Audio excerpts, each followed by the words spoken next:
Lakshmi news Telugu GO 121 సవరణ చేస్తూ 577 CD ప్రకారంగా అర్చక ఉద్యోగులను జీఏలో చేర్చాలని అన్ని తెలంగాణ అర్చక ఉద్యోగుల మలిదశ జీఐ సాధన సమితి వారు జేఏసీ దేవాదాయ శాఖ అనుబంధాలతో రైతు శాఖలో ఉన్న అన్ని సంఘాల సహకారాలతో రాష్ట్ర స్థాయి సమావేశం తెలంగాణ సరస్వత భవన్ బొగ్గులగుంట ప్రధాన కార్యాలయం ఎదురుగా నిర్వహించినారు. తెలంగాణ రాష్ట్రం ఏర్పడిన తర్వాత భారతదేశంలో ఎక్కడా లేని విధంగా, ఏ రాష్ట్రంలో లేని విధంగా మన తెలంగాణ రాష్ట్ర అర్చక ఉద్యోగులను రెగ్యులర్ చేస్తూ జీఐఏ ద్వారా 644 దేవాలయాల్లో పనిచేస్తున్న 5625 మందికి లబ్ధి చేకూరే విధంగా వారందరికీ కూడా జీవో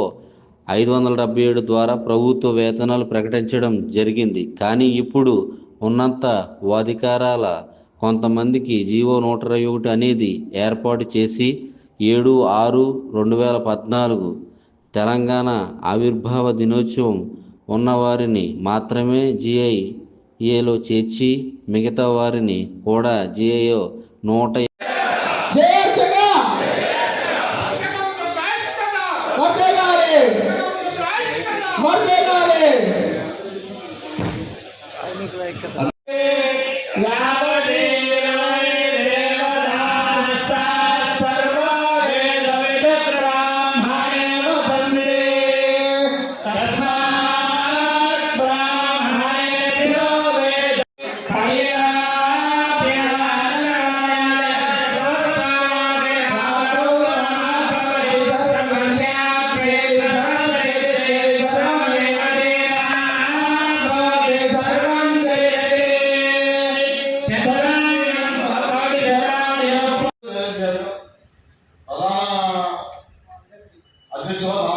మిగతా కార్యాలయ సభ్యులకి హైదరాబాద్ ఏం చేస్తున్నాం?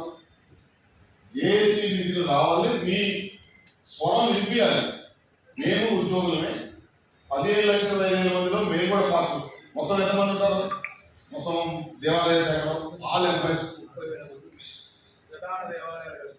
ఇక మరి 30,000 చిన్న 30,000 కుటుంబాలు 30,000 కుటుంబాలు. మరి ఇది చిన్నది కాదు కదా. మనం కరెక్ట్ గా మార్కెటింగ్ చేసుకోవట్లేదు. మార్కెటింగ్ అమలుకోవడం కాదు. మేము ధరలను ఏ ప్రభుత్వమైనా ఏ రాజకీయ పార్టీ అయినా రేవంత్ రెడ్డి సార్ మనం తెచ్చుకున్న సారే, మన ముఖ్యమంత్రి గారే. అయినా సార్ పరిపాలించేవాడు, మనం పాలించబడేవాడు. మనం చెప్పుకోవాలి కదా, మీ స్ట్రెంత్ చూపించాలి కదా. మేము ప్రతి పార్టీలో అంతే కదా. మరి ఎక్కడ మన జీతాలు అట్లా అడుగుతున్నా. మీరు కరెక్ట్ క్వశ్చన్ లేపారు, అది లేపడం కాదు, ఇంప్లిమెంట్ చేయాలి. నాయకుడు విషయాన్ని నిర్దేశం చేస్తాడు, దాన్ని అమలు పరచాల్సింది మనం. ఇది